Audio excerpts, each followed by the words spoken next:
Good morning everyone. जैसा कि आप लोगों को पता है कि हम लोग पढ़ रहे हैं एसिड, बेस और सॉल्ट। ठीक है, तो एसिड और बेस का पहले हम वीडियो बना चुके हैं। एसिड का आपका पार्ट 1 में है, बेस का आपका पार्ट 2 में है, और आज हम लोग बात करेंगे सॉल्ट के बारे में। तो देखेंगे सॉल्ट क्या है, कितना इम्पोर्टेंट है। तो आज का वीडियो जो है आपके लिए बहुत ज़्यादा इम्पोर्टेंट है, क्योंकि लगभग क्वेश्चन एसिड, बेस और सॉल्ट में से लगभग क्वेश्चन जो है आपका सॉल्ट से ही पूछा जाता है। ठीक है, तो बात करेंगे आज हम लोग सॉल्ट किसको बोलते हैं, सॉल्ट का प्रिपरेशन कैसे होता है, और कौन कौन सा इंपॉर्टेंट कंपाउंड जो है वो सॉल्ट के अंतर्गत आता है। तो कोशिश करेंगे आज हम लोग इस चैप्टर को पूरा का पूरा ख़त्म कर दें। ठीक है, तो हम लोग स्टार्टिंग करते हैं एसिड, बेस और सॉल्ट से। तो सबसे पहला, जैसा कि आप लोग को पता है कि सॉल्ट क्या होता है, देखिए आपके सामने कुछ लिखा हुआ भी है। ठीक है, क्या है, salt is a natural ionic compound that can be found by neutralisation reaction. Salt जो है एक नेचुरल आयोनिक कंपाउंड है, और कैसे बनता है, तो न्यूट्रलाइजेशन रिएक्शन से बनता है। अब न्यूट्रलाइजेशन रिएक्शन क्या है, अगर आप पढ़े हैं तो आपको पता होगा कि न्यूट्रलाइजेशन रिएक्शन में होता क्या है कि एसिड और बेस आपस में जब रिएक्ट करते हैं तो जो रिएक्शन है उसी को बोला गया है न्यूट्रलाइजेशन रिएक्शन। तो इसका प्रोडक्ट क्या होगा, एसिड और बेस जब रिएक्ट करेगा तो बनाएगा आपका सॉल्ट प्लस वाटर, है ना। तो दो type of reaction, that means acid and base react to each other and form salt plus water. This reaction is known as neutralisation reaction. Clear. तो न्यूट्रलाइजेशन रिएक्शन में आपका क्या क्या आएगा, तो एसिड आएगा और बेस आएगा, क्या बनाएगा, तो सॉल्ट और वाटर बनाएगा। एग्जाम्पल के तौर पे आप देख सकते हैं कि जैसे एक एसिड हम ले लिए हैं HCl, एक बेस ले लेते हैं NaOH। ठीक है, जब इसको हम लोग रिएक्ट करेंगे तो क्या बनेगा, तो NaCl बनेगा प्लस H2O बनेगा। तो NaCl किसको बोलते हैं, तो आप लोग को पता है कि NaCl जो है उसको कॉमनली हम लोग कॉमन सॉल्ट या टेबल सॉल्ट के नाम जानते हैं। केमिकल नेम है आपका sodium chloride, sodium chloride. Okay, देखिए तो सबसे पहले अब हम लोग बात करेंगे कि सॉल्ट का क्या क्या प्रॉपर्टी होता है, क्या क्या एक्शन होता है। तो सॉल्ट जो हो सकता है वो आपका तीनों प्रॉपर्टी शो करता है, एसिडिक भी, बेसिक भी, न्यूट्रल भी। तो इस केस में अगर यहाँ पे बात किया जाए तो ये जो सॉल्ट है ये आपका न्यूट्रल है। तो सर न्यूट्रल कैसे है, तो आपको पता होना चाहिए कि एसिड और बेस को जब हम लोग मिलाएंगे तो जो रिएक्शन होता है उसको न्यूट्रलाइजेशन रिएक्शन बोलते हैं। तो जो कंपाउंड बनेगा वो कैसा होगा, न्यूट्रल होगा। ठीक, तो HCl आपको पता है एक स्ट्रॉन्ग एसिड है, NaOH एक स्ट्रॉन्ग बेस है, तो इसका जो फॉर्मेशन कर रहा है NaCl। तो क्या होना चाहिए, स्ट्रॉन्ग एसिड और स्ट्रॉन्ग बेस जब दोनों को मिलाएंगे तो क्या होगा, न्यूट्रल होगा। फॉर एग्जांपल मान लो जैसे दो आदमी हैं, ठीक है, तो लोग क्या बोलते हैं इसको, जो पंजा लड़ाते हैं, तो पंजा लड़ाते हैं, दोनों साइड का अगर इक्वल हो जाए, दोनों का ताकत अगर इक्वल हो तो क्या होगा, दोनों का हाथ सीधा खड़ा होगा, गिरेगा किसी की तरफ नहीं, ना इसके तरफ ना उसके तरफ। तो ऐसा कब होगा, जब दोनों का दोनों स्ट्रांग होगा। तो वही चीज़ को यहाँ बताया गया है कि अगर आपके पास एक स्ट्रांग एसिड है और दूसरा स्ट्रांग बेस है, तो जो कंपाउंड बनेगा वो आपका न्यूट्रल बनेगा। क्यों, क्योंकि दोनों का इफेक्ट उसमें इक्वल होगा। ठीक है, तो पहला प्रॉपर्टी क्या होगा कि सॉल्ट जो है, salt can show acidic, basic and neutral behaviour. तो सर ये तो हो गया न्यूट्रल के लिए। तो एसिडिक किसको बोलेंगे, अगर यहाँ पे अब सॉल्ट को बनाना है हमको एसिडिक, तो उसके लिए क्या चाहिए, तो आपको पता होना चाहिए कि जो एसिड है वो होगा आपका क्या, स्ट्रॉन्ग, और जो बेस है वो होगा आपका वीक। जैसे कि calcium hydroxide, magnesium hydroxide, aluminium hydroxide. तो आप किसी भी चीज़ का हाइड्रोक्साइड लेंगे तो कौन कौन आपका स्ट्रॉन्ग बेस है, कौन कौन वीक बेस है, आप पीछे जाकर देख सकते हैं। स्ट्रॉन्ग बेस में जैसे आपका सोडियम हाइड्रोक्साइड, पोटासियम हाइड्रोक्साइड आता है। उसके अलावा जितना बेस जो है वो सबको हम लोग क्या बोलते हैं, वीक बेस बोलते हैं। अब एसिड में स्ट्रॉन्ग एसिड किसको बोल रहे हैं, तो आपको पता होगा HCl, H2SO4 और HNO3, इसको हम लोग स्ट्रॉन्ग बेस में काउंट करते हैं। इसके अलावा जैसे आपका सिट्रिक एसिड, एसिटिक एसिड, है ना, ऑक्जेलिक एसिड, ये सब क्या आता है आपका वीक बेस में आता है। तो चलिए, तो अगर एसिड स्ट्रॉन्ग है और बेस वीक है तो वहाँ पे क्या होगा, सॉल्ट तो बनेगा, लेकिन कैसा सॉल्ट बनेगा, एसिडिक सॉल्ट। और अगर उल्टा कर दे इसी चीज़ को, एसिड को कर दे वीक और आपका जो बेस है उसका कर दे स्ट्रॉन्ग, तो इस केस में जो सॉल्ट बनेगा वो होगा बेसिक सॉल्ट। ठीक है, और खासियत क्या है कि सर इसमें दोनों चीज़ प्रेजेंट है, आपका एसिड भी और बेस भी, तो H+ आयन भी है और OH- आयन भी है, तो इसमें इलेक्ट्रिसिटी भी कंडक्ट होगा। तो प्रॉपर्टी में क्या क्या बात कर सकते हैं हम लोग? पहला चीज़ कि एसिडिक सॉल्ट जो होगा वो एसिडिक, बेसिक और न्यूट्रल तीनों होगा। दूसरा चीज़ इसमें इलेक्ट्रिसिटी कंडक्ट होगा। तीसरा क्या होगा कि इसमें क्रिस्टलिन सॉलिड सब्सटेंस बनेगा, जनरली आपका क्या होगा, नॉन वोलेटाइल नेचर का होगा। साथ में इसका जो मेल्टिंग पॉइंट होगा बहुत ज़्यादा हाई होगा, है ना, क्यों? क्योंकि स्ट्रॉन्ग एसिड स्ट्रॉन्ग बेस है। और क्या बोल रहा है कि सॉल्ट जो होता है वो जनरली इनऑर्गेनिक सॉल्वेंट में इनसॉल्यूबल होता है। अगर बात किया जाए यहाँ पे कि सॉल्ट का मेल्टिंग पॉइंट बहुत ज़्यादा होता है, क्या आपको पता है? तो बोलिएगा सर नमक को तो पानी में डालते हैं तुरंत घुल जाता है, तो फिर कहाँ इसका बहुत ज़्यादा हुआ? तो कभी एक काम करना, देखना आजकल जितना भी भूंजा है, ठीक है, जितना भी भूंजा होता है, जितना चना वगैरह फुटता है, तो सब जनरली किस में होता है? नमक में होता है। तो आप नमक डाल देते हैं और उसमें डाल करके आप उसको भून सकते हैं, क्या नमक गल जाता है? नहीं ना। तो इसके पीछे का रीज़न क्या है कि नमक का जो आपका मेल्टिंग पॉइंट है बहुत ज़्यादा है। हम ये बात नहीं कर रहे हैं कि सॉल्यूटेंट में डालने के बाद अगर प्योर नमक है तो नमक का मेल्टिंग पॉइंट ओरिजिनली बहुत ज़्यादा होता है। तो क्या क्या प्रॉपर्टी हो गया?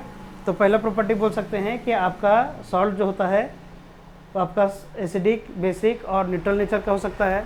इसमें इलेक्ट्रिसिटी कंडक्ट हो सकता है और इसका मेल्टिंग पॉइंट बहुत ज़्यादा होगा। ठीक है, अब देखते हैं फैमिलीज ऑफ सॉल्ट। तो सॉल्ट का कितना तरह का फैमिली हो सकता है? तो जनरली हम लोग का भी फैमिली है, उसी प्रकार से सॉल्ट का भी फैमिली होगा। तो सॉल्ट का फैमिली कैसे होगा, कौन कौन होगा? तो फैमिलीज ऑफ सॉल्ट जो है वो डिपेंड करता है कि किस तरह का एसिड और किस तरह का बेस आप ले रहे हैं। ठीक है, अगर आप बात किया जाए कि आपके पास हाइड्रोक्लोरिक एसिड है HCl, तो इससे जितना भी सॉल्ट बनेगा उस सारा को हम लोग बोलेंगे क्लोराइड फैमिली। क्लोराइड फैमिली कैसे सर?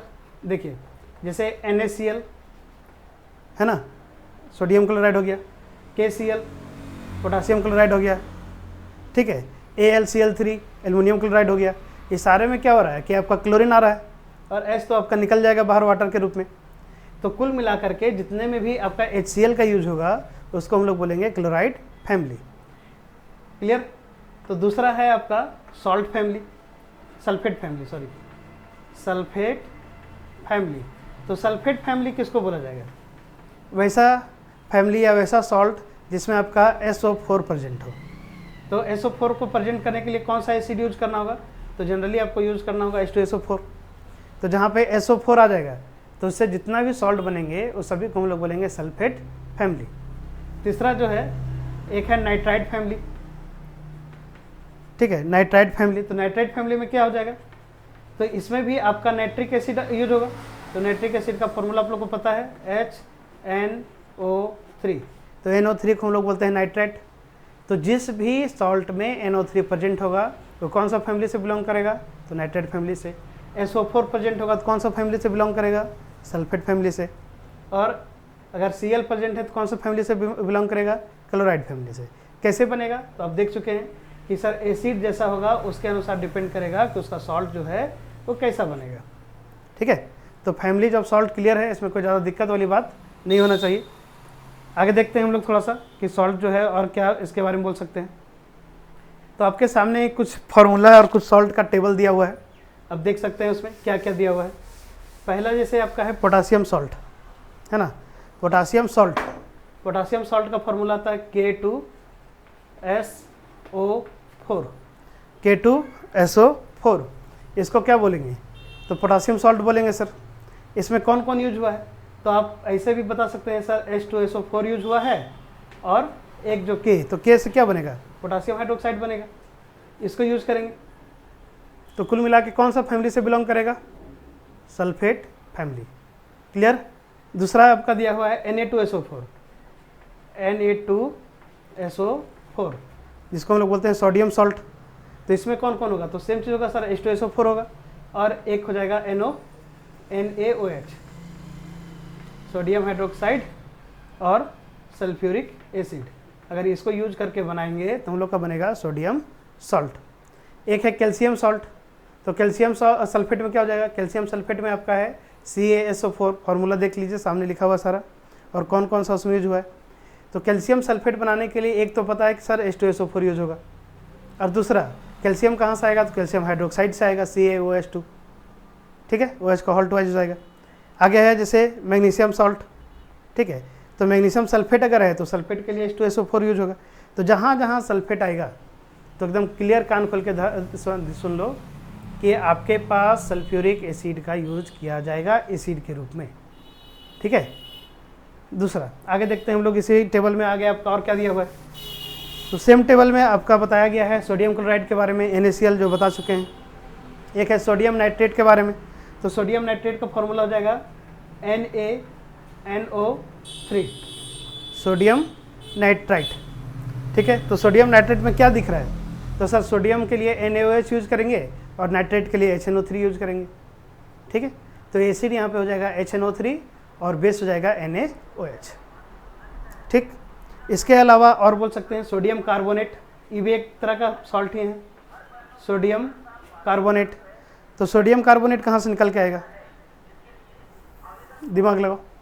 तो सर ये सोडियम तो सोडियम हाइड्रोक्साइड से आ जाएगा, और CO3 कहाँ से आएगा, तो CO3 जो है वो आपका आएगा H2CO3, हाइड्रोजन कार्बोनेट भी इसको बोला जाता है, ठीक है। चलिए, तो ये भी एक तरह का क्या है, आपका एसिड है हाइड्रोजन कार्बोनेट H2CO3। तो कुल मिला के यहाँ पे लगता है, उम्मीद है कि सल्फेट फैमिली का काम क्लियर किसको बोला गया है। तो सल्फेट फैमिली में कुल मिला करके जितना भी H2SO4 का यूज़ किया जाएगा, क्लोराइड फैमिली में HCl का यूज़ किया जाएगा, और नाइट्राइट फैमिली में HNO3 का यूज़ किया जाएगा एज अ एसिड के रूप में, ठीक है। चलिए आगे देखते हैं हम लोग, आगे क्या है इसमें। नेक्स्ट है क्लासिफिकेशन ऑफ सॉल्ट। सॉल्ट को हम लोग कैसे क्लासिफाइड कर सकते हैं, तो क्लासिफिकेशन ऑफ सॉल्ट्स। तो सॉल्ट को क्लासिफिकेशन कैसे करते हैं, तो सॉल्ट का सबको पता होगा, बताओ pH वैल्यू का सॉल्ट का कितना होगा। तो सॉल्ट का pH वैल्यू जनरली होता है 7। कब, जब वो न्यूट्रल होगा, है ना। और न्यूट्रल कब होगा, तो भी बता चुके हैं सर, स्ट्रॉन्ग एसिड और स्ट्रॉन्ग बेस होगा तब। अगर उसका pH वैल्यू 7 से कम हो गया, लेस देन 7, अगर 7 से कम हो गया, तो 7 से कम कब होगा, तो आपको पता है कि सर 7 से कम कब होगा, जब वो एसिडिक हो जाएगा। तो इसके लिए एक वर्ड दिया गया है एसिडिक। तो एसिडिक में क्या होगा, strong acid weak base, strong acid weak base. और अगर pH मोर देन 7 हो जाए, मोर देन 7, तो इसको क्या बोलेंगे, बेसिक नेचर का सॉल्ट। तो क्यों होगा, क्योंकि इसका pH जो है वो कितना हो गया, 7 से ज़्यादा हो गया। 7 से ज़्यादा कब होगा, जब एसिड वीक होगा और बेस स्ट्रॉन्ग होगा, ठीक है। तो इस केस में क्या बोल सकते हैं, यहाँ पे आपका जो एसिड लेंगे वीक एसिड होगा, और जो बेस लेंगे वो आपका स्ट्रॉन्ग बेस होगा, ठीक है। किस में, बेसिक सॉल्ट में। कुल मिलाकर के जैसा बोल रहा है उसको स्ट्रॉन्ग कर दो, याद रखने का सिंपल सा फॉर्मूला। देखो बेसिक सॉल्ट बोल रहा है, बेस को स्ट्रॉन्ग कर दिए। एसिडिक सॉल्ट बोलेगा तो स्ट्रॉन्ग कर देंगे किसको, एसिड को, और सॉल्ट आपका बेस क्या रह जाएगा, वीक। और अगर न्यूट्रल बोल रहा है तो दोनों को स्ट्रॉन्ग कर देना है या दोनों को वीक कर देना है, क्लियर, ठीक है। तो सॉल्ट को कितना भाग में क्लासिफाइड किया गया है, 3 भाग में, according to their pH level या pH स्केल। pH अगर 7 है तो न्यूट्रल सॉल्ट, अगर 7 से कम है, अगर 7 से कम है तो एसिडिक सॉल्ट, अगर 7 से ज़्यादा है तो बेसिक सॉल्ट। क्लियर, कोई दिक्कत यहाँ तक। चलिए pH का फुल फॉर्म बताइए आप लोग, अगर आप लोग को पता है तो कमेंट बॉक्स में pH का फुल फॉर्म लिखिए फटाक से कि pH का फुल फॉर्म क्या होता है। P किस चीज़ के लिए है, H किस चीज़ के लिए है। तो जैसा कि आप लोगों को पहले भी पता है, अगर आप सेकेंड पार्ट देखे होंगे तो उसमें बेस के बारे में बताया गया है, pH के बारे में बताया गया है, pH स्केल क्या है, यूनिवर्सल इंडिकेटर क्या है, उसके बारे में यहाँ पे बात किया गया है। तो pH का फुल फॉर्म आप लोग कमेंट में मेंशन करेंगे, ठीक है। चलिए नेक्स्ट है आपका नेचर ऑफ सॉल्ट। तो सॉल्ट का नेचर कैसा होगा, तो अभी बता चुके हैं, एक स्ट्रॉन्ग हो सकता है, वीक हो सकता है, और कैसा हो सकता है, एसिडिक हो सकता है। आपके सामने एक टेबल लगा हुआ है, देख लीजिए। उसमें एसिड दिया हुआ है स्ट्रॉन्ग, जिसमें लिखा हुआ है HNO3, बेस दिया हुआ है वीक, जिसमें आपका है NH3। तो बना क्या रहा है सॉल्ट, NH4NO3, ठीक है। तो जनरली जब आपका एसिड स्ट्रांग होगा तो नेचर कैसा होगा, एसिडिक होगा। अगर वीक एसिड का बात किया जाए तो वीक एसिड का जैसे एक फार्मूला यहाँ पे है CH3COOH।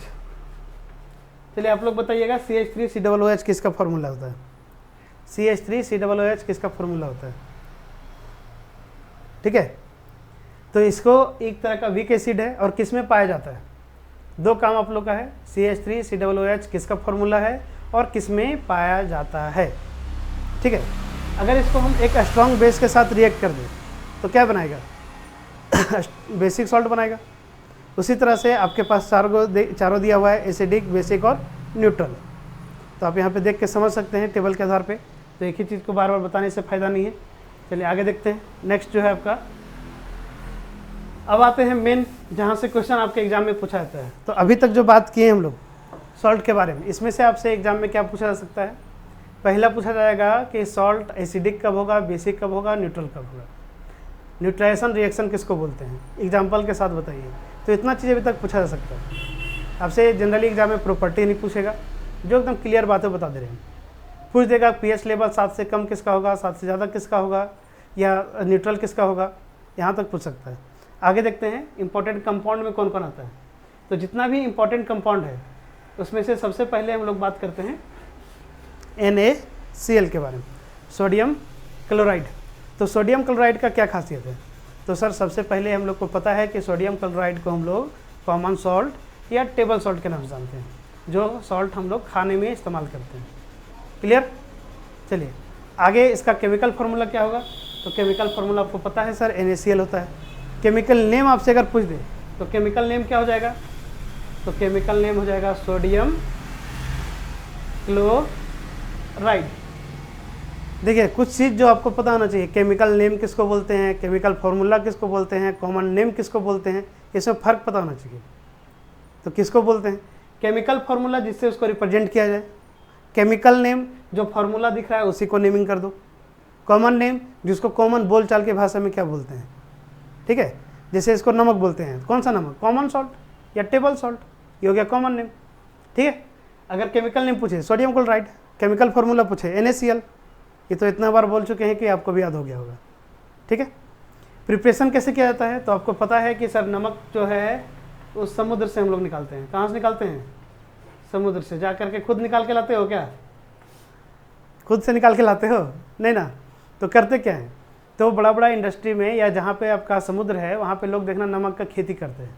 कैसे करते हैं, तो नमक का खेती के लिए क्या करता है लोग कि कुछ कुछ एरिया में समुद्र के पानी जहाँ पे आ रहा है उसको चारों साइड से बाउंड्री सा बांध देता है, तो पानी वहाँ पे आ नहीं पाता है और वो पानी धीरे धीरे इवेपोरेट हो जाता है, मतलब भाप बन के उड़ते रहता है। तो भाप बन के उड़ने के बाद सारा पानी आपका बाहर और नमक वहीं पे आपका रह जाता है सूख करके, और उस नमक को निकालने के बाद उसको फैक्ट्री में भेज दिया जाता है, वहाँ से प्यूरिफिकेशन किया जाता है और फिर आपको प्योर नमक NaCl के रूप में मिलता है। तो अगर पूछा जाए क्या सर नमक जो वहाँ से निकलता है प्योर होगा, क्या उसको हम लोग खा सकते हैं। देखो तो जो नमक वहाँ से निकलता है उसको हम लोग क्रूड बोलते हैं, CRUD, क्रूड मटेरियल या क्रूड NaCl या क्रूड सॉल्ट बोलते हैं, है ना। तो क्रूड सॉल्ट में क्या क्या चीज़ प्रेजेंट होगा, तो आप देख सकते हैं ऊपर लिखा हुआ है Na2SO4 प्रेजेंट है, CaSO4 प्रेजेंट है, मतलब sodium sulphate, calcium sulphate, calcium chloride, magnesium chloride, ये सभी चीज़ों में मिला हुआ रहता है, लेकिन हम लोग उसको प्योरीफाई करके हटा देते हैं, ठीक है। तब जा करके वहाँ पे आपका क्या निकलता है, NaCl निकलता है, ठीक। और यहाँ पे क्या बोल रहा है कि क्रूड सॉल्ट जो होगा वो जो निकलेगा तो क्या वो वाइट कलर का होगा, नहीं। जनरली जो नमक हम लोग खा रहे हैं वो वाइट होता है, लेकिन जो नमक, दो तरह का नमक जनरली यूज होता है। एक आप लोग सुने होंगे सेंधा नमक बोलते हैं इसको, रॉक सॉल्ट, है ना। तो सेंधा नमक कब यूज होता है, जिसके घर में छठ वगैरह होता होगा या फिर पूजा वगैरह होता है, देखना उसमें नमक दूसरा डाला जाता है, इस नमक का यूज उसमें नहीं किया जाता है। वो रॉक सॉल्ट कहलाता है, वो हल्का सा ब्राउनिश कलर का होगा, क्रिस्टल फॉर्म में रहता है, सॉलिड जैसा रहेगा, उसको पीस करके चूर के डाला जाता है, ठीक है। अगर लेबोरेटरी में पूछा जाए कैसे बनाया जाता है, तो neutralisation reaction sir, HCl plus NaOH बनेगा NaCl प्लस H2O, यहाँ तक में कोई दिक्कत नहीं होना चाहिए। अब आगे जो हम लोग को पढ़ना है कि सॉल्ट के कंपाउंड से और क्या क्या कंपाउंड बनाया जा सकता है। देखिए यहाँ पे बड़ा अच्छा डिजाइन एक दिख रहा है, अच्छा लग रहा है ना, नमक में लिखा हुआ है NaCl। लिखने का तरीका पता होना चाहिए आप लोगों को, कि N A, N capital A small, C capital L small, ठीक है, NaCl। तो सर कैपिटल स्मॉल क्यों लिखाता है? अगर पता है किन्हीं को तो बताइए, नहीं पता है तो हम बता देते हैं, टेंशन लेने की ज़रूरत नहीं है। अगर किसी भी कंपाउंड को इंडिकेट करने के लिए 2 लेटर देते हैं तो पहला लेटर कैपिटल होगा, दूसरा लेटर स्मॉल होगा। जैसे सोडियम के लिए Na देते हैं, तो सर सोडियम के नेमिंग में अगर कहीं देखो तो Na दिख रहा है कहीं? नहीं ना, तो Na आया कहाँ से? तो Na जो है इसलिए इसको लिखा जाता है क्योंकि Na से पूरा नाम होता है नेट्रियम, NaTrium, नेट्रियम एक लेटिन वर्ड है जहाँ से इसको लिया गया है, ठीक है, उसी की वजह से इसको रिप्रेजेंट किया जाता है Na से। चलिए इसका प्रॉपर्टी क्या क्या है? तो NaCl का प्रॉपर्टी है वाइट क्रिस्टलिन सॉलिड, मतलब वाइट दाना दाना दाना रहेगा आपका सॉलिड फॉर्म में। इसका मेल्टिंग पॉइंट बहुत ज़्यादा होता है, अभी बताए थे हम। कितना होगा मेल्टिंग पॉइंट? 10,081 केल्विन। अगर आप लोग को पता है तो बताइए केल्विन को अगर हम लोग सेल्सियस में चेंज करेंगे तो कितना होगा? 1081 केल्विन को सेल्सियस में चेंज करेंगे तो कितना होगा? ठीक है, कमेंट में कमेंट करो बाबू, देखते हैं कितना आता है तू लोग को। नहीं आता है तो फिर तू लोग की गिनती है, थोड़ा 9 क्लास पढ़ लेना, मिल जाएगा। आगे है हाई सोल्युबिलिटी इन वाटर। नमक का क्या पावर है कि पानी में डालते के साथ घुल जाता है, हाई सोल्युबिलिटी होता है, ठीक है। इसका यूज तो डोमेस्टिक पर्पस में करते हैं, खाना बनाने के लिए सर। उसके अलावा प्रिजर्वेटिव के रूप में यूज करते हैं। प्रिजर्वेटिव किसको बोलते हैं? जहाँ पे कोई भी चीज़ को प्रोटेक्ट करके रखा जाता है, बचा के रखा जाता है, जैसे अचार के रूप में। अचार में देखना, अचार में नमक ज़्यादा डाला जाता है ताकि आराम से अचार गल भी सके और उसमें फंगस वगैरह जो है ना लगे। क्यों? क्योंकि नमक जो है एक तरह से प्रिजर्वेटिव प्रॉपर्टी शो करता है, उसमें फंगस का ग्रोथ नहीं हो पाता है। उसके अलावा डी आइसिंग एजेंट।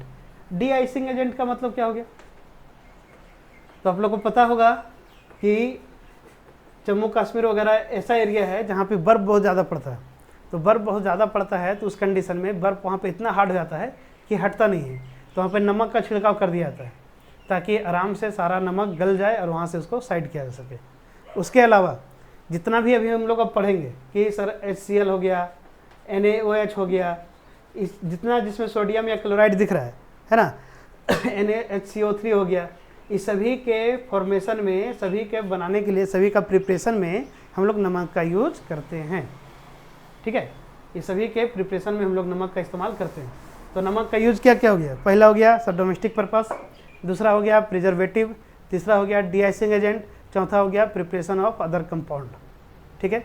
अगर प्रॉपर्टीज़ का बात किया जाए तो सर वाइट क्रिस्टलिन सॉलिड देगा, हाई मेल्टिंग पॉइंट होगा, हाई सोल्युबिलिटी इन वाटर होगा। तो इतना बात यहाँ तक क्लियर हो गया।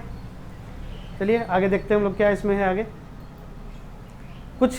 अब जो मेन इंपॉर्टेंट चीज़ और टर्म समझने वाली बात है, ध्यान से समझना, सारा कुछ समझ में आएगा, वरना यहाँ से ऊपर से निकल जाएगा। कुछ चीज़ें जो बच्चे हमको खुद नहीं समझ में आता था तो आप लोग को तो क्या बोले। देखो जैसे क्या क्या कंपाउंड बना सकते हैं हम लोग नमक से। तो नमक से जो बनने वाला चीज़ है, जैसे नाम सुने होंगे कॉस्टिक सोडा। कॉस्टिक सोडा, एक होता है वॉशिंग सोडा, ठीक है, एक होता है बेकिंग सोडा। तो इस सारे चीज़ों का फॉर्मूला क्या होता है वो पता होना चाहिए, ठीक है। एक है ब्लीचिंग पाउडर, ब्लीचिंग पाउडर। उसके बाद है आपका plaster of Paris, short form में बोलते हैं POP, POP, plaster of Paris. एक है जिप्सम।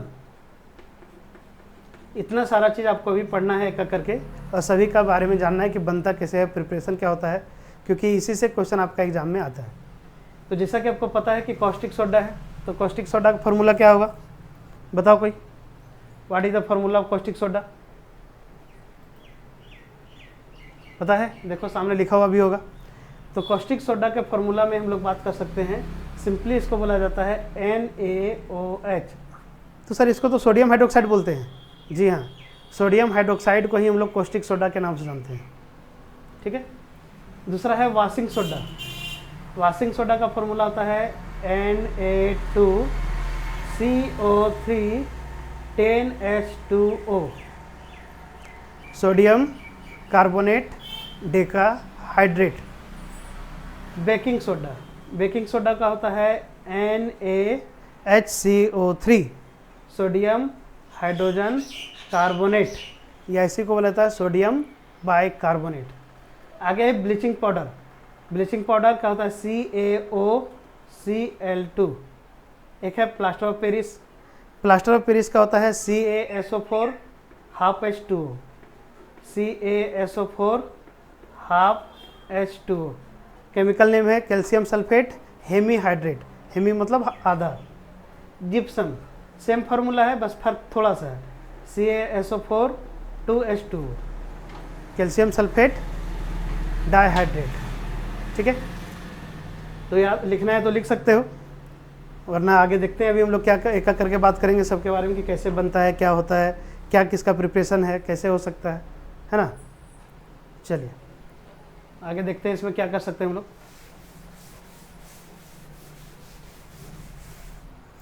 तो स्टार्टिंग करते हैं हम लोग सोडियम हाइड्रोक्साइड से। सोडियम हाइड्रोक्साइड, चलिए देखिए आपके पास है आपका सोडियम हाइड्रो ऑक्साइड। तो सोडियम हाइड्रोक्साइड का पहले केमिकल नेम बताओ। तो केमिकल नेम तो आप लिख दिए सर। केमिकल फॉर्मूला क्या हो जाएगा? सोडियम का हो जाएगा Na और हाइड्रोक्साइड का हो जाएगा OH। ठीक है, तो कॉमन नेम क्या होगा? तो कॉमन नेम अभी बता चुके हैं, कॉस्टिक सोडा होगा, कॉस्टिक सोडा। ठीक है, उसके अलावा अब इसका प्रिपरेशन कैसे होगा, बनेगा कैसे? तो बनाने के लिए सिंपली आपको क्या करना है कि सोडियम क्लोराइड लेना है, और सोडियम क्लोराइड को लेने के बाद उसको हम लोग इलेक्ट्रोलाइसिस कर देंगे। तो इलेक्ट्रोलाइसिस क्या है आपको पता होगा कि सर, एक आपका कोई बीकर है, इसमें एक साइड प्लस चार्ज आता है, एक में माइनस चार्ज आता है, दोनों में इलेक्ट्रिसिटी सप्लाई कर देंगे। ठीक है, इसमें इलेक्ट्रिसिटी सप्लाई कर देंगे इसको, और यहाँ पे क्या डाल देंगे? NaCl का सॉल्यूशन, NaCl का सॉल्यूशन। ठीक है, तो NaCl का सॉल्यूशन जब इसमें हम लोग डालेंगे तो क्या होगा? तो सर मिल जाएगा, और मिलने के बाद क्या करेंगे? इसमें इलेक्ट्रिसिटी सप्लाई करेंगे तो प्लस माइनस अलग हो जाएगा। ठीक है, देखिए पढ़िए क्या लिखा हुआ है पहला line. It is produced by electrolysis of sodium chloride is called Castner Kellner cell. तो जिस सेल में, जिस कंपार्टमेंट में इसको यूज़ करते हैं उसी को बोला गया कैस्टनर, CASTNER, कैस्टनर केलर सेल। तो कैस्टनर केलर सेल किसको बोलेंगे? तो जिसमें हम लोग इलेक्ट्रोलाइसिस को परफॉर्म करेंगे। ठीक है, आगे क्या बोल रहा है? व्हेन इलेक्ट्रिसिटी इज पास्ड, अगर इलेक्ट्रिसिटी को हम लोग पास करेंगे किससे? Aqueous solution of sodium chloride. तो aqueous solution of sodium chloride को एक वर्ड और दिया जाता है, एक वर्ड और बोला जाता है ब्राइन सॉल्यूशन, BRINE। तो अगर एग्जाम में कभी पूछ दे कि ब्राइन सॉल्यूशन क्या होता है तो कंफ्यूज मत होना, सिंपल सी बात है सर, एक्वस सोडियम क्लोराइड को ही ब्राइन सॉल्यूशन बोला गया। मतलब NaCl को अगर पानी में घोल दे तो इससे जो सॉल्यूशन बनेगा उसी को बोलते हैं ब्राइन सॉल्यूशन। फिर से समझ लो क्या बोले। पहले एक सेल लेना है, मतलब कैस्टनर केलर सेल होगा, उसमें करेंगे क्या? तो सर एक साइड से पॉजिटिव एक साइड से नेगेटिव आएगा, और बीच में NaCl को और पानी को डाल देंगे, मिला देंगे, और जैसे ही इलेक्ट्रोलाइसिस आप ऑन करेंगे, मतलब स्विच ऑन करेंगे, तो देखिएगा एक तरफ पॉजिटिव बनेगा एक तरफ नेगेटिव बनेगा। कैसे बनेगा देखते हैं। देखो आपके पास है NaCl प्लस H2O, क्या बनना चाहिए बताइए? तो यहाँ पे क्या बनेगा, क्या क्या पॉसिबिलिटी है? तो एक पॉसिबिलिटी है NaOH बनेगा सर। ठीक है, इसके अलावा Cl बाहर होगा सर। ठीक है, इसके अलावा H2 भी बाहर होगा, है ना। तो एक आपका हाइड्रोजन बाहर होगा, एक क्लोरीन बाहर होगा। अभी आयन को हम नहीं दिखा रहे हैं, यहाँ पे सिंपली बता रहे क्या क्या बन सकता है। तो NaOH Cl प्लस H2। ठीक है, हाइड्रोजन गैस निकलेगा, क्लोरीन भी गैस के रूप में निकल जाएगा, बचेगा सिर्फ वहाँ पे NaOH, जिसको हम लोग बोल रहे हैं कॉस्टिक सोडा या फिर सोडियम हाइड्रो ऑक्साइड। तो इस प्रोसेस में एक चीज़ तुम ध्यान दिए होंगे कि यहाँ पे अल्कलीज है। अल्कलीज बताए थे, किसको बोलते हैं अल्कलीज? तो वैसा बेस जो वाटर में पूरा सॉल्युबल हो जाए तो उसको बोलते हैं अल्कलीज सर। यहाँ पे क्लोरीन भी निकल रहा है ना, तो क्लोरीन भी है और अल्कलीज भी है, इसलिए इस प्रोसेस को हम लोग बोलते हैं chlor alkalies process. CHOLOR, chlor alkali process. तो क्यों बोला गया है क्लोर एल्कली प्रोसेस? क्लियर हुआ? क्योंकि यहाँ पे बेस भी बन रहा है और क्लोरीन भी बन रहा है, इसलिए इस प्रोसेस को बोला गया है क्लोर एल्कली प्रोसेस। ठीक है, तो अब यहाँ पे एक चीज़ बताओ कि NOH, जैसे अभी हम लोग कर क्या रहे थे, इलेक्ट्रोलाइसिस कर रहे थे, तो इलेक्ट्रोलाइसिस करेंगे तो एक पॉजिटिव चार्ज होगा, एक नेगेटिव चार्ज होगा, एक पॉजिटिव चार्ज होगा और एक नेगेटिव चार्ज होगा। तो पॉजिटिव को क्या बोलते हैं और नेगेटिव को क्या बोलते हैं? कौन होगा कैथोड, कौन होगा एनोड? पता है तो बताओ। तो जब टूटेगा तो एक बनाएगा पॉजिटिव चार्ज, इसको कैटायन बोलते हैं, और एक टूटेगा नेगेटिव चार्ज, इसको एनायन बोलते हैं, है ना। तो कैटायन जो होगा, कैथोड किधर जाएगा? कैथोड कैटायन को अपनी तरफ खींचेगा और एनोड एनायन को अपनी तरफ खींचेगा। याद रखने का सिंपल तरीका है CCAA, के C for cathode, C for cation, A for anode, A for anion. तो कैथोड की तरफ जाएगा कौन? NaOH। ठीक है, तो NaOH कहाँ बनेगा? तो इलेक्ट्रोलाइसिस सॉल्यूशन जब करेंगे तो उस समय कैथोड की तरफ बनेगा। कहाँ बनेगा? कैथोड की तरफ। ठीक है, चलिए, तो उम्मीद है यहाँ तक क्लियर हो गया होगा। क्लोर अल्कली प्रोसेस क्यों बोल रहे हैं? तो सिंपल सा बात है सर, यहाँ पे अल्कली निकल रहा है और क्लोरीन निकल रहा है, इसलिए क्लोर अल्कलीज प्रोसेस बोलेंगे। ब्राइन किसको बोलेंगे? तो सोडियम क्लोराइड को अगर वाटर में मिक्स कर दे तो जो सॉल्यूशन बनेगा उसी को ब्राइन सॉल्यूशन बोलेंगे। कहाँ यूज़ किया जाएगा? तो इलेक्ट्रोलाइसिस के लिए यूज़ किया जाएगा। और जब इलेक्ट्रोलाइसिस होगा तो NaOH कहाँ बनेगा, किधर बनेगा? कैथोड की तरफ बनेगा। ठीक है, कैथोड पे कौन सा चार्ज होगा? तो नेगेटिव चार्ज होगा। क्लियर? चलिए आगे देखते हैं हम लोग। नेक्स्ट है इसका प्रॉपर्टीज। प्रॉपर्टीज, तो क्या क्या इसका प्रॉपर्टी है? तो प्रॉपर्टी पहला है कि सर वाइट और ट्रांसलूसेंट सॉलिड होगा, मतलब ट्रांसलूसेंट मतलब पूरा ट्रांसपेरेंट नहीं होगा, हल्का सा लाइट आर पर होगा। दूसरा क्या है इसका मेल्टिंग पॉइंट जो होगा वो होगा 591 केल्विन, मतलब नमक से थोड़ा कम है इसका। प्योर नमक का कितना था अभी बताए थे? 1081 केल्विन। उसके अलावा इसका यूज आप पीछे भी देख सकते हैं, बेस वाला में जाके वहाँ बता चुके हैं NaOH का यूज कैसे कहाँ किया जाता है। तो आपको फिर से एक बार हम बता देते हैं, सॉप बनाने में, आर्टिफिशियल सिल्क बनाने में इस समय इसका इस्तेमाल किया जाता है, पेपर इंडस्ट्री में। ठीक है, तो कुल मिलाकर के सोडियम हाइड्रोक्साइड जो है उसका यूज कहाँ कहाँ होगा तो आप देख चुके हैं। देखिए यहाँ पे जो आपका फिगर दिख रहा है उसमें कैसे क्लोर अल्कली किया जाता है दिखाया गया है केस्टनर केलर सेल के बारे में। तो आप देख रहे होंगे कि एक साइड से NaCl को डाला गया है, ठीक है, और अंदर में लिक्विड है, एक साइड पॉजिटिव नेगेटिव चार्ज है, क्लोरीन गैस और हाइड्रोजन गैस ऊपर से निकल रहा है, एक साइड से वाटर जा रहा है, एक साइड से NaOH बाहर आ रहा है।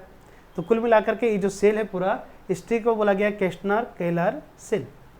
ठीक है, हाइड्रोजन और क्लोरीन गैस बाहर निकल रहा है, सोडियम क्लोराइड अंदर जा रहा है, ठीक है, और वाटर भी अंदर जा रहा है। कुल मिलाकर के इस तरह से आपका पूरा का पूरा प्रोसेस होता है सोडियम क्लोराइड बनाने का। चलिए नेक्स्ट जो आपका है सोडियम क्लोराइड के बाद जो आपका अगला है sodium carbonate bicarbonate. Sodium bicarbonate, इसी को हम लोग बोलते हैं sodium hydrogen carbonate. Sodium hydrogen carbonate, तो फार्मूला नाम से ही क्लियर है सर, सोडियम होगा, हाइड्रोजन होगा और कार्बोनेट होगा। तो लिख दो, कौन मना कर रहा है? सोडियम का Na, हाइड्रोजन का H, कार्बोनेट का CO3, बन गया सोडियम हाइड्रोजन कार्बोनेट। इसको सोडियम बाइकार्बोनेट के नाम से भी जानते हैं। तो कंफ्यूज मत हो जाना, दो वाटर मॉलिक्यूल मत डाल देना या कार्बोनेट दो मत कर देना। ठीक है, चलिए तो इसका प्रिपरेशन बनेगा कैसे? अब यहाँ पे जो प्रिपरेशन है ध्यान देना, क्योंकि यहाँ से एग्जाम में क्वेश्चन आता है। कैसे, क्या क्वेश्चन आता है? बनाने के लिए क्या चाहिए? तो सबसे पहले चाहिए आपके पास NaCl। हम पहले ही बता चुके हैं ये सारा क्या है, आपका सोडियम क्लोराइड से ही बना हुआ कंपाउंड है। तो NaCl हो गया, साथ में वाटर डाल दिए, ठीक है सर, कोई दिक्कत नहीं। इसके अलावा एक चीज़ यहाँ नया मिलेगा, वो है NH3 और CO2। ठीक है, तो चार चीज़ को जब मिलाएंगे, कौन कौन? NaCl, H2O, NH3 और साथ में कार्बन डाइऑक्साइड। तो जैसा आप लोग को पता है कि NaCl, H2O और NH3 जो है इसको हम लोग क्या बोलते हैं? इसको ये भी एक तरह का, देखो थोड़ा सा ध्यान देना, पीछे भी बताए थे ब्राइन के बारे में। क्या बोले थे ब्राइन? सर सोडियम क्लोराइड और वाटर को मिला देंगे तो ब्रांड बोलेंगे। यहाँ अमोनिया भी आ गया, इसको अमोनिकल ब्रांड बोलेंगे, अमोनिकल ब्रांड। क्यों? तो अमोनिया वाला वर्ड यूज है इसलिए, अमोनिया भी आ गया साथ में तो अमोनिकल ब्रांड बोलेंगे। ठीक है, साथ में कार्बन डाइऑक्साइड है, इसको मिला के मत एक ही साथ बोल देना, कार्बन डाइऑक्साइड एक्स्ट्रा है। ठीक है, तो अमोनिकल ब्रांड को कार्बन डाइऑक्साइड से अगर हम लोग पास करेंगे तो क्या बनाएगा? तो सर यहाँ पे आपका क्या क्या बन सकता है बताओ? एक तो बनाएगा NaHCO3, इसके साथ में प्लस में बनेगा NH4Cl। बैलेंस है या नहीं चेक कर लो, देख लो। सोडियम एक है, निकल गया। हाइड्रोजन कहाँ है? एक 3 यहाँ है, 2 यहाँ, 5 है, तो 4 और 1 5। CO2 CO3 है तो एक ऑक्सीजन यहाँ से ले लेगा। ठीक है, एक Cl यहाँ। तो कुल मिला करके अमोनिकल ब्रांड को कार्बन डाइऑक्साइड से अगर पास किया जाए, जैसे एक कोई कंटेनर है उसमें अमोनिकल ब्रांड भर दिए, उसमें कार्बन डाइऑक्साइड ऊपर से डाले, तो क्या क्या बना के देगा आपको? एक बना देगा आपका सोडियम हाइड्रोजन कार्बोनेट और एक बना देगा sodium chloride, sorry ammonium chloride, NH4Cl। ठीक है, तो प्रिपरेशन कैसे होगा देख लिए। तो ये जो प्रिपरेशन का जो मेथड है, ये जो प्रोसेस है, इस प्रोसेस को एक नाम दिया गया है सॉल्वे प्रोसेस। Solvay process. अभी सॉल्वे प्रोसेस का मतलब क्या हो गया? तो एक साइंटिस्ट थे सॉल्वे, जिन्होंने इस प्रोसेस को बताया था कि कैसे बना सकते हैं, इसीलिए इसका नाम पड़ा है सॉल्वे प्रोसेस। क्लियर? फिर से सुन लो एक बार, ऊपर से निकल गया होगा, ध्यान से सुन लो। क्या बात करें हम लोग? सोडियम हाइड्रोजन कार्बोनेट के बारे में। इसमें क्या बोले कि इसका दूसरा नाम है सोडियम बाई कार्बोनेट। फॉर्मूला क्या है? तो सर नाम में ही है, sodium Na hydrogen H carbonate CO3, NaHCO3। ठीक है, प्रिपरेशन कैसे करेंगे? तो प्रिपरेशन करने के लिए सर यहाँ पे अमोनिकल ब्रांड का यूज करेंगे। तो अमोनिकल ब्रांड क्या है? तो NaCl H2O और NH3, इसको बोला जाता है अमोनिकल ब्रांड। जब इसमें से एक्सेस CO2 को अगर पास किया जाए तो फॉर्मेशन होगा तुम्हारा NaCl और NaHCO3 और NH4Cl, सोडियम हाइड्रोजन कार्बोनेट और अमोनियम क्लोराइड। तो इस प्रोसेस को कौन दिया था? तो सॉल्वे नाम के साइंटिस्ट ने दिया था, इसलिए इसका नाम पड़ा है सॉल्वे प्रोसेस। क्लियर? अब यहाँ तक में कोई दिक्कत नहीं होना चाहिए। तो अगर आपका लेबोरेटरी में प्रिपेयर करने के लिए बोला जाए तो क्या करेंगे? तो लेबोरेटरी में प्रिपेयर जो है इसको आप आराम से कर सकते हैं, घर में भी कर सकते हैं। कैसे? बस सामान होना चाहिए। क्या क्या? नमक, पानी और अमोनिया, साथ में क्लोरीन गैस उसमें पास कर देंगे। तो घर में आपका लेबोरेटरी में प्रिपेयर करने के लिए क्या किया जाएगा कि Na2CO3 सोडियम कार्बोनेट के साथ में अगर हम लोग कार्बन डाइऑक्साइड को पास कर दें और वाटर दे दें तो सोडियम कार्बोनेट कहाँ से आएगा? तो अभी दिखाएंगे कहाँ से आएगा। सोडियम कार्बोनेट, कार्बन डाइऑक्साइड और वाटर, ये तीनों को अगर हम लोग मिला देंगे तो क्या बना देगा? NaHCO3। कितना मॉलिक्यूल? 2।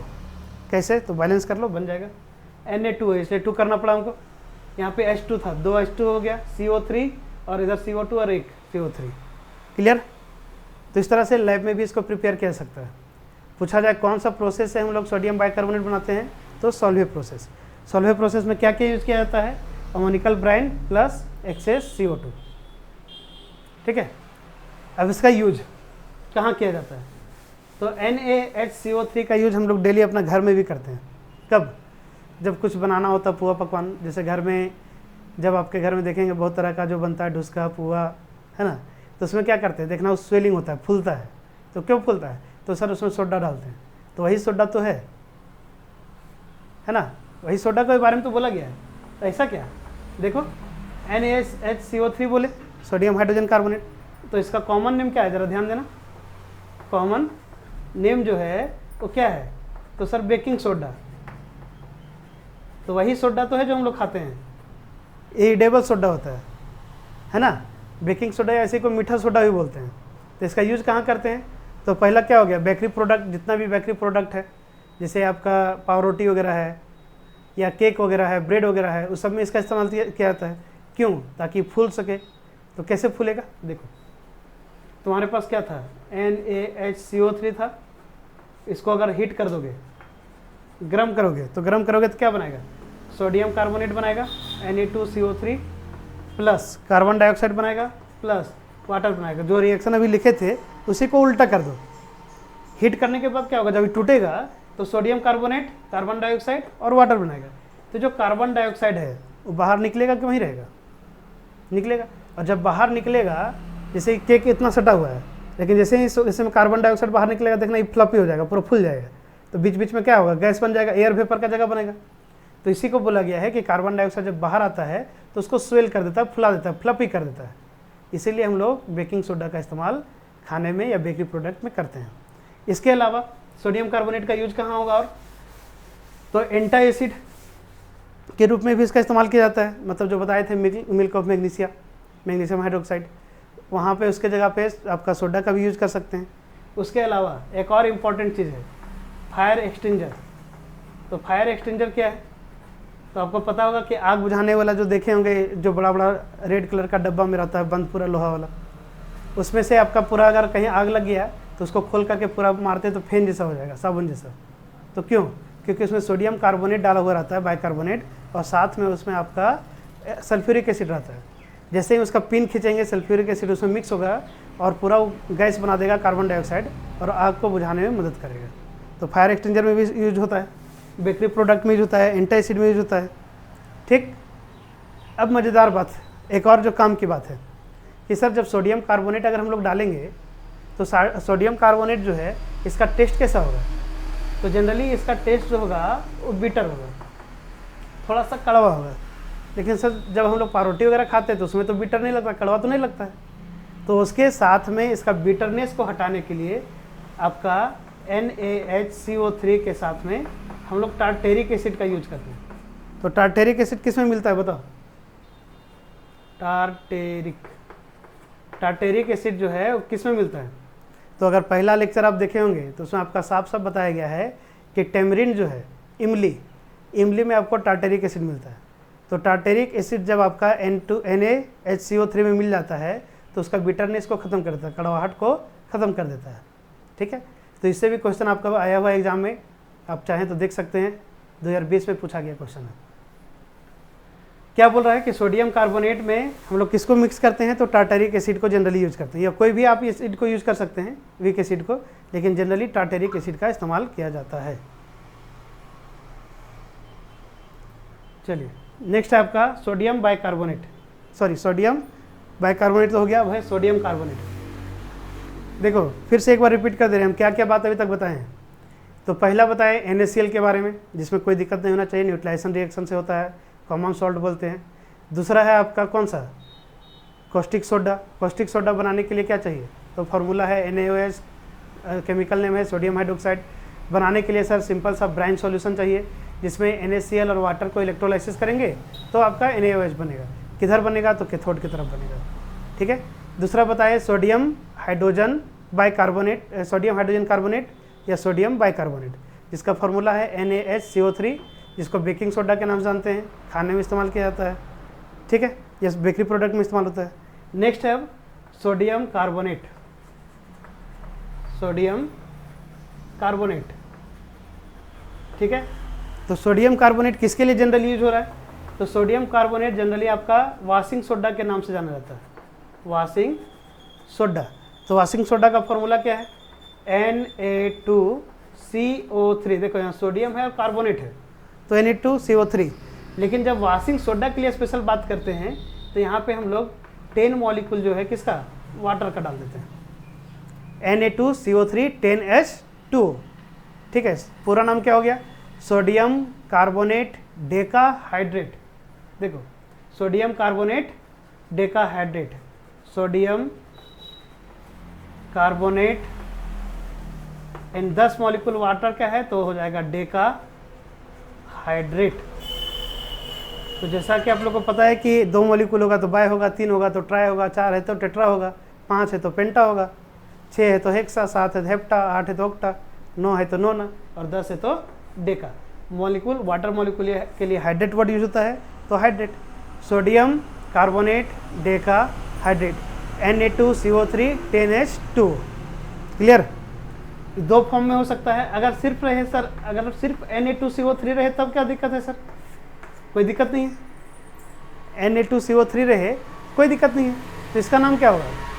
तो इसको सिंपली हम लोग बोलेंगे सोडियम कार्बोनेट, या फिर इसको बोलते हैं एनहाइड्रस सॉल्ट। इसके लिए वर्ड दिया गया है एनहाइड्रस, मतलब इसमें वाटर मॉलिक्यूल नहीं है, एनहाइड्रस। अगर एक वाटर मॉलिक्यूल आ जाता है, अगर एक वाटर मॉलिक्यूल आ जाए Na2CO3H2O, तो इसको हम लोग बोलेंगे मोनोहाइड्रेट, तो 10 रहेगा तो डाइहाइड्रेट, डेकाहाइड्रेट। फिर से सुन लो, सोडियम कार्बोनेट का केमिकल नेम क्या हो जाएगा? तो पूरा नाम अगर बात किया जाए तो सोडियम कार्बोनेट डेकाहाइड्रेट, फॉर्मूला क्या हो जाएगा? Na2CO3 10H2O। ठीक है, कॉमन नेम वॉशिंग सोडा।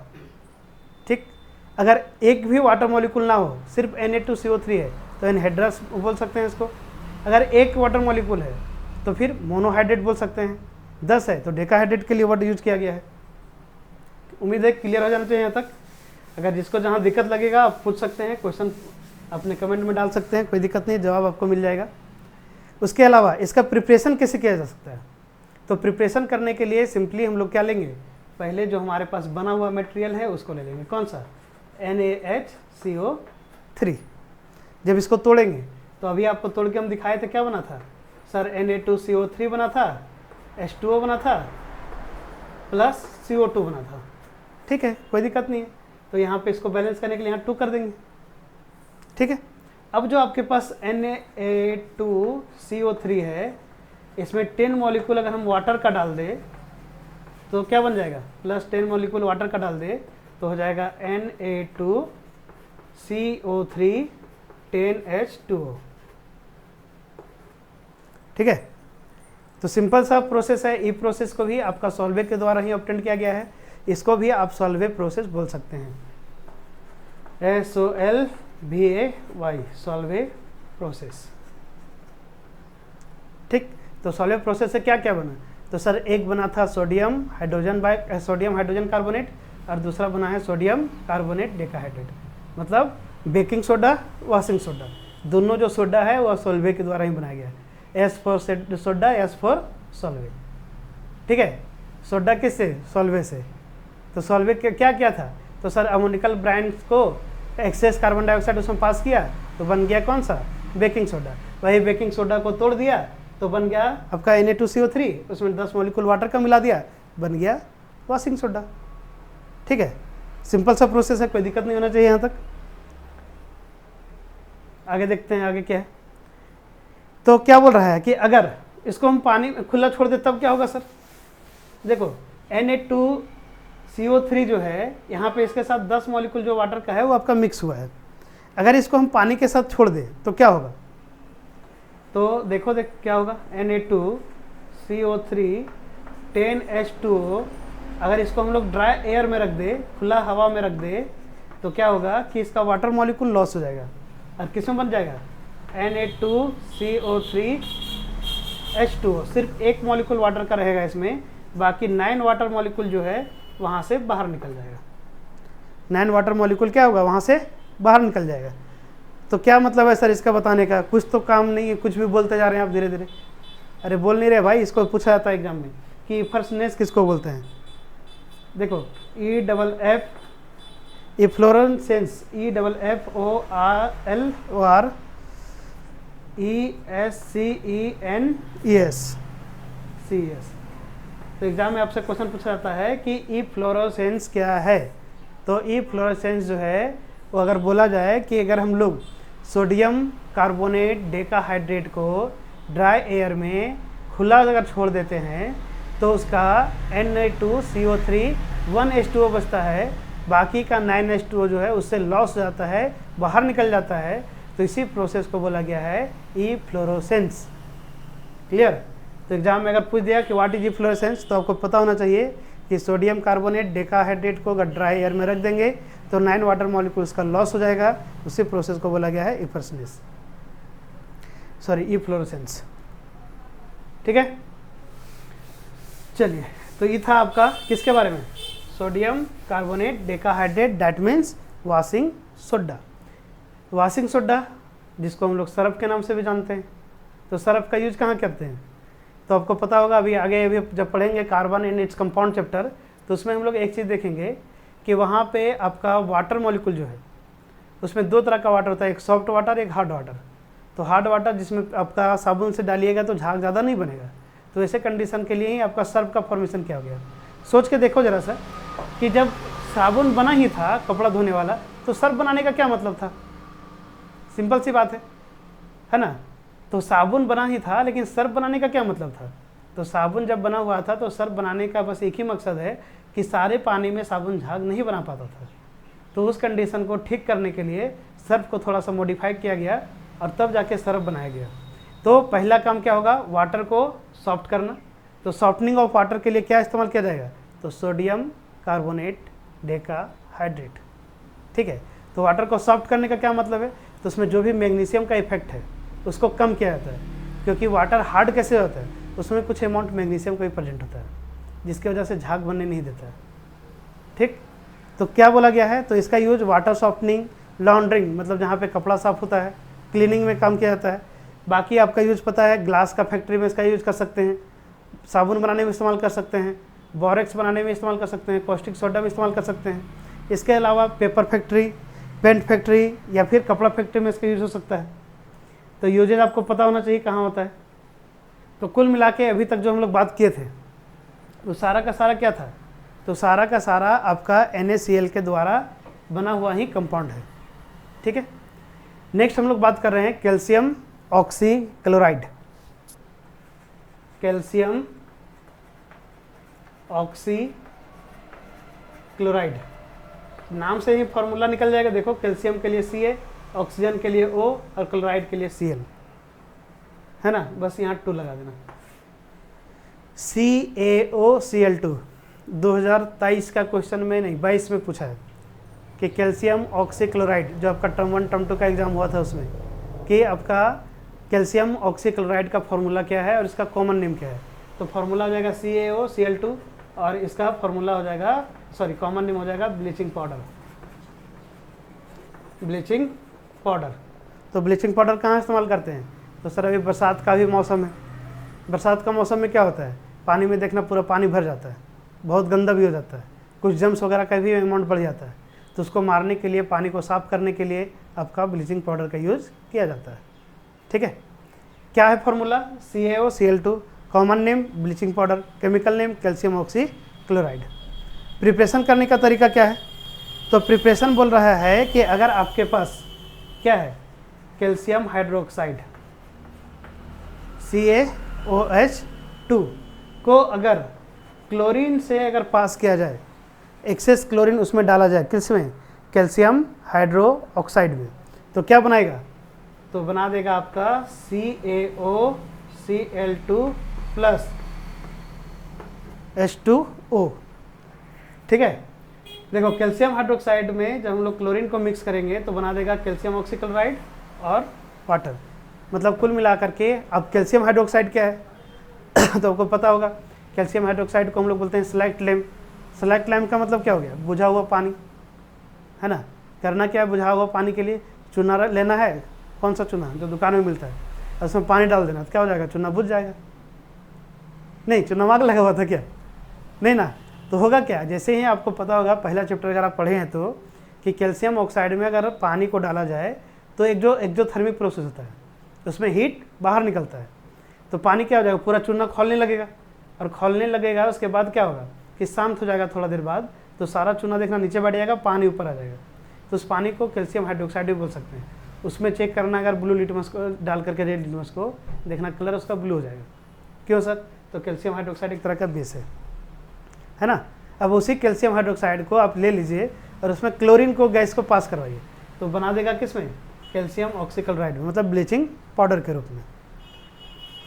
ठीक, तो इसका प्रॉपर्टी क्या है? तो जनरली इसमें आपका जो बनेगा सब्सटेंस, जो पाउडर बनेगा वो हल्का येलोविश होगा, वाइट पाउडर होगा, येलोविश वाइट, मतलब हल्का वाइट रहेगा, उसमें येलो का मिक्सअप रहेगा। ठीक है, वाइट, येलोविश वाइट बोल सकते हैं इसको। इसका स्मेल बहुत खतरनाक होता है, तीखा स्मेल, प्लीजेंट स्मेल बोलते हैं इसको, पंजेंट स्मेल मतलब तीखा स्मेल, पंजेंट। प्लीजेंट मतलब अच्छा होता है, पंजेंट मतलब होता है जो सहने से बाहर हो। देखना, अगर पानी में मिल जाए ब्लीचिंग पाउडर तो उसका टेस्ट होता है, ऐसा होता है कि पानी पिलाएगा भी नहीं तुमको। ठीक है, दूसरा, पानी में तो मिलेगा, लेकिन कैसा पानी में, पानी कैसा होना चाहिए, गर्म कि ठंडा, तो पानी होना चाहिए ठंडा, कोल्ड वाटर में ही मिक्स होगा। हीट वाटर में अगर पानी गर्म करके ब्लीचिंग पाउडर को मिलाओगे तो पूरा सॉल्युबल नहीं होगा। पूरा सॉल्युबल करने के लिए वाटर आपका कोल्ड होना चाहिए, ठंडा होना चाहिए, ठीक है। अगर इसको हम लोग कैल्शियम ऑक्सीक्लोराइड को हवा में खुला छोड़ देंगे तो उसका क्लोरीन क्या होगा, सब खत्म हो जाएगा और बन जाएगा किससे, चूना के जैसा, क्लोरीन निकल जाएगा, बच्चे सिर्फ CaO। इसका यूज अभी बताए हैं। तो सर ब्लीचिंग पाउडर है तो ब्लीच करने में इस्तेमाल करेंगे, कॉटन का ब्लीच, कपड़ा का ब्लीच, जो भी है। उसके अलावा जहाँ पे डिसइंफेक्टेंट, जैसे क्या बोले, किलिंग जम्स को मारने के लिए, पानी को साफ करने के लिए इसका इस्तेमाल किया जाता है। इसी में एक वर्ड है आपका क्रिस्टलाइजेशन। क्रिस्टलाइजेशन क्या बोल रहे हैं, देखो किसी भी चीज़ को अगर गर्म करके उसको ठंडा कर दिया जाए, गर्म करके उसको ठंडा कर दिया जाए तो क्रिस्टल फॉर्म में छोटा छोटा आपका जो क्रिस्टल बॉक्स होता है जैसे चीनी का दाना, उस तरह से दाना दाना दाना दाना फॉर्म में आ जाएगा, उसी को बोला गया है क्रिस्टलाइजेशन, ठीक है। तो क्रिस्टलाइजेशन में यहाँ पे जो आगे आप लोगों को पढ़ना है वो किसके बारे में पढ़ना है, नेक्स्ट है CuSO4 5H2O दिया हुआ है। तो हाइड्रेटेड सॉल्ट और क्रिस्टल सॉल्ट में क्या फ़र्क है, सुन लो थोड़ा ध्यान से। जितना भी हाइड्रेटेड सॉल्ट है उसमें वाटर का मॉलिक्यूल्स जो होगा वो एक होगा या तो नहीं होगा, लेकिन वही चीज़ अगर क्रिस्टल फॉर्म में आ जाए तो उसमें कुछ वाटर का अमाउंट बढ़ जाएगा। जैसे देखो कॉपर सल्फेट CuSO4 में 5 वाटर मॉलिक्यूल आ जाएगा, ठीक है। FeSO4 का अगर बात किया जाए, फेरस सल्फेट, तो इसमें 7 वाटर मॉलिक्यूल्स आ जाएगा। तो कभी कभी एग्जाम में पूछ देता है कि कौन सा फॉर्मूला सही है, लिख देगा कि बताइए कौन सा क्रिस्टल फॉर्म है आपका किसका, फेरस सॉल्ट का, तो FeSO4 7H2O, कॉपर सॉल्ट का तो CuSO4 5H2O। एग्जाम में पूछा ही जाता है, साथ में जितना भी कम्पिटिटिव एग्जाम है उसमें भी क्वेश्चन को पूछा जाता है। एक बार पूछा गया था FeSO4 7H2O के बारे में, ठीक है। अगर हाइड्रेटेड सॉल्ट है जो क्रिस्टल फॉर्म में चेंज होगा तो उसमें वाटर मॉलिक्यूल्स होगा। अगर उसमें वाटर मॉलिक्यूल्स नहीं है, मान लो फॉर्मूला सिर्फ आपका है CuSO4 या FeSO4, तो इसमें क्या कहीं पानी दिख रहा है, नहीं सर नहीं दिख रहा है, तो इसको हम लोग बोलेंगे एनहाइड्रस। एनहाइड्रस मतलब इसमें पानी प्रेजेंट नहीं है, ठीक है। तो एनहाइड्रस में वाटर मॉलिक्यूल्स प्रेजेंट नहीं होगा, और जिसमें वाटर मॉलिक्यूल्स एक्स्ट्रा प्रेजेंट होगा वही क्रिस्टल के फॉर्म में बदल सकता है। अब क्रिस्टल के फॉर्म में कैसे बदलेगा, तो इसको पहले घोल देना पानी में, और घोलने के बाद इसको थोड़ा सा गर्म करके और फिर फ्रिज में ठंडा कर देना। देखना सारा दाना दाना के फॉर्म में क्रिस्टल जैसा आपका नीचे बैठ जाएगा, उसी को बोला गया है क्रिस्टलाइजेशन, ठीक है। तो नेक्स्ट जो आपका है आगे जो आपका पढ़ना है वो कैल्शियम सल्फेट का 2 डेरिवेटिव पढ़ना है आपका। तो कैल्शियम सल्फेट का फॉर्मूला सबको पता है, CaSO4 होता है।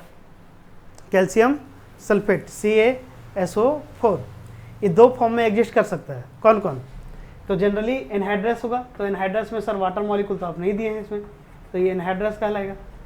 अगर वाटर मॉलिक्यूल प्रेजेंट है, कितना प्रेजेंट हो सकता है, CaSO4 देखो 2 तरह के फॉर्म में एग्जिस्ट करेगा ये, CaSO4 2H2O और एक होता है CaSO4 हाफ H2O।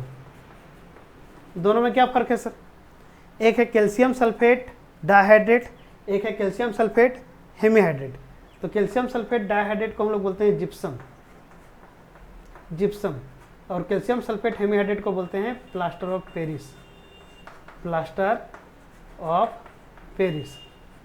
कहाँ यूज़ किया जाता है प्लास्टर ऑफ पेरिस का, तो किसी का हाथ पैर टूटा हुआ देखना उसमें प्लास्टर किया जाता है, तो क्या रहता है, प्लास्टर ऑफ पेरिस रहता है। उसके अलावा घर में देखना जो अलग अलग डिज़ाइन बना हुआ रहता है सब प्लास्टर ऑफ पेरिस का बना हुआ रहता है ना। तो क्या क्या बात बोले हम, कैल्शियम सल्फेट का 2 फॉर्म में रह सकता है, एक एनहाइड्रस फॉर्म में और एक हाइड्रेटेड फॉर्म में। एनहाइड्रस फॉर्म में होगा तो जनरली CaSO4 कहलाएगा, हाइड्रेटेड फॉर्म में होगा तो CaSO4 2H2O के रूप में होगा या CaSO4 हाफ H2O के रूप में होगा, ठीक है। अगर 2H2O है तो जिप्सम कहलाएगा, हाफ H2O है तो प्लास्टर ऑफ पेरिस कहलाएगा।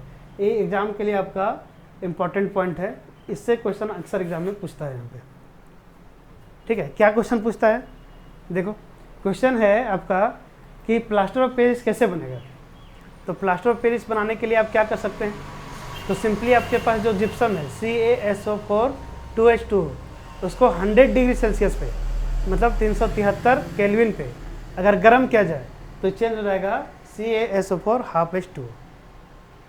ठीक है, कैल्शियम सल्फेट डेकाहाइड्रेट जो है, जिप्सम जो है, उसको 100 डिग्री सेल्सियस पे अगर गर्म करेंगे तो चेंज हो जाएगा किस में, CaSO4 half H2O, calcium sulphate hemihydrate, जिसको हम लोग बोलते हैं प्लास्टर ऑफ पेरिस।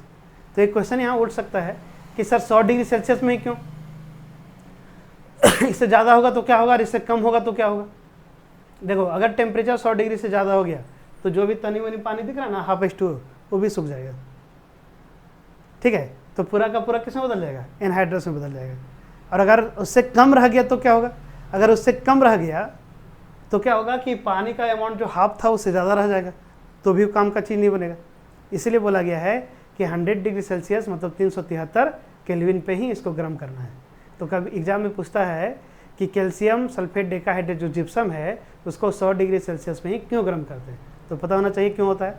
तो बता देना है, अगर उससे ज़्यादा कर दिए तो एनहाइड्रस में चेंज हो जाएगा, उससे कम कर देंगे तो वाटर मॉलिक्यूल ज़्यादा रह जाएगा, फिर वो प्लास्टर ऑफ पेरिस में चेंज नहीं हो पाएगा। तो देखिए नेक्स्ट टॉपिक है आपका plaster of Paris. Plaster of Paris का केमिकल फॉर्मूला क्या हो जाएगा, CaSO4 हाफ H2O।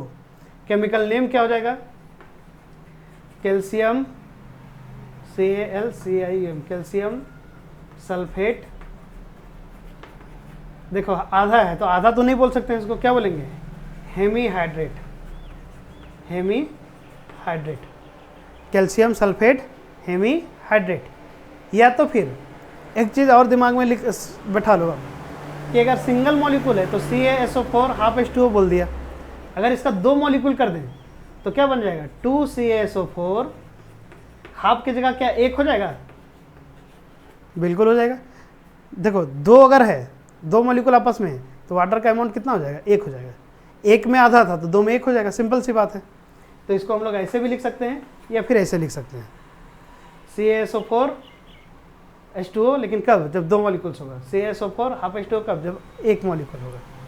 ठीक है, बनाने का तरीका क्या बोले, तो सिंपल सी बात है, calcium sulphate dihydrate CaSO4 2H2O को 100 डिग्री सेल्सियस पे गर्म करेंगे तो क्या हो जाएगा, देखो दिखाते हैं क्या होगा।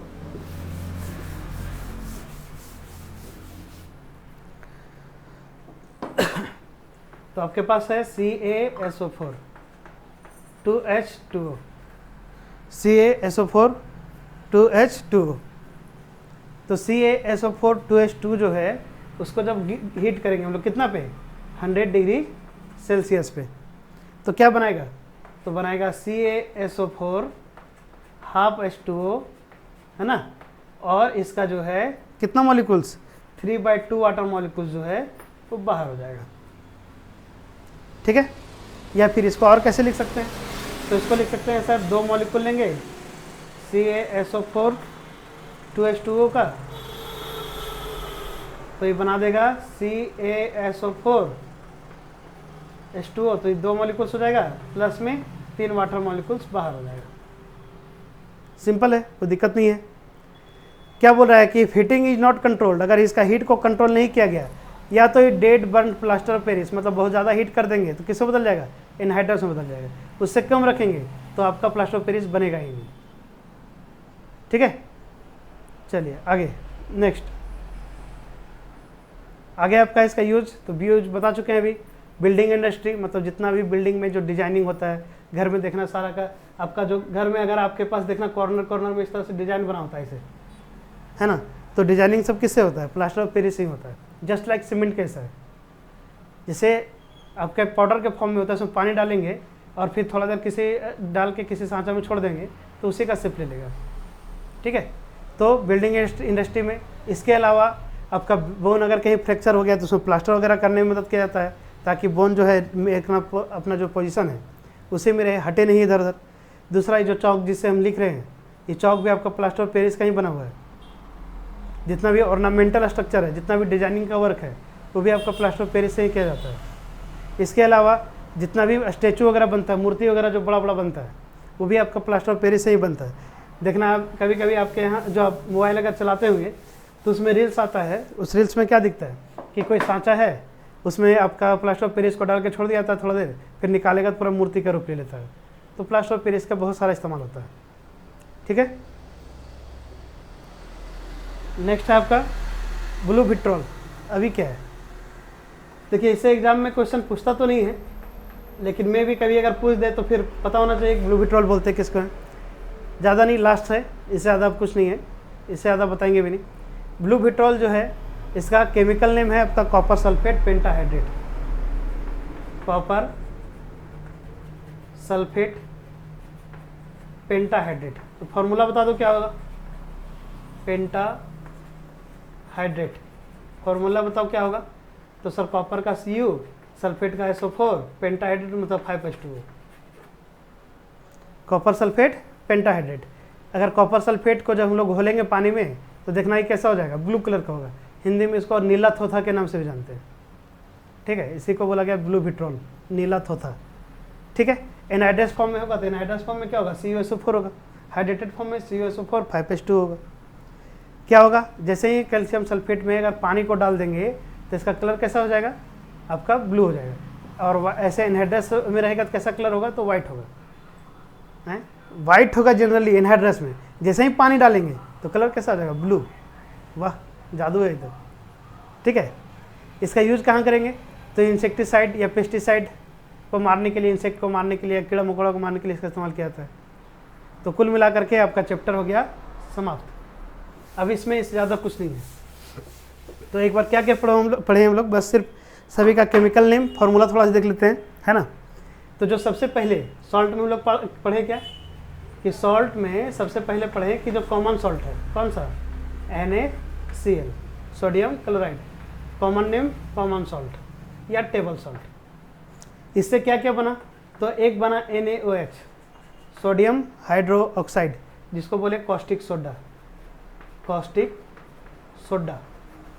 ठीक है, तीसरा क्या बोले कि इसी से बनने वाला और कंपाउंड है NaHCO3, सोडियम हाइड्रोजन कार्बोनेट, जिसको हम लोग क्या बोले, बेकिंग सोडा, जो खाने के इस्तेमाल किया जाता है, आपका बेकरी प्रोडक्ट में इस्तेमाल किया जाता है ना।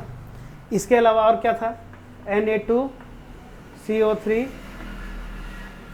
10H2O, sodium hydrogen carbonate decahydrate, जिसको हम लोग बोलेंगे वॉशिंग सोडा, कपड़ा वगैरह धोने में इस्तेमाल किया जाता है।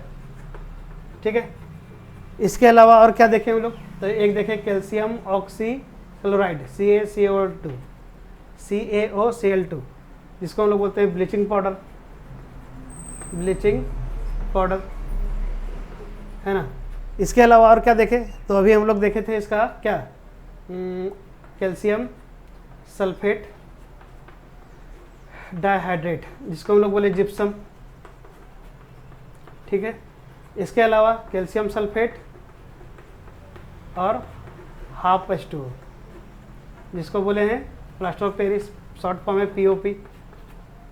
कितना डिग्री सेल्सियस, 100 डिग्री सेल्सियस में बनेगा। किससे बनेगा, तो जिप्सम से बनेगा। एक और देखिए अभी लास्ट में कॉपर सल्फेट पेंटाहाइड्रेट 5H2O, जिसको बोले हैं ब्लू विट्रोल। ठीक है, तो कुल मिला के इतना सारा कंपाउंड अभी हम लोग पढ़े हैं जो आपके एग्जाम के लिए इंपॉर्टेंट है। इसमें से उम्मीद है कि कोई भी चीज़ अगर आता है तो आपको गलती नहीं होगा। कहानी ख़त्म।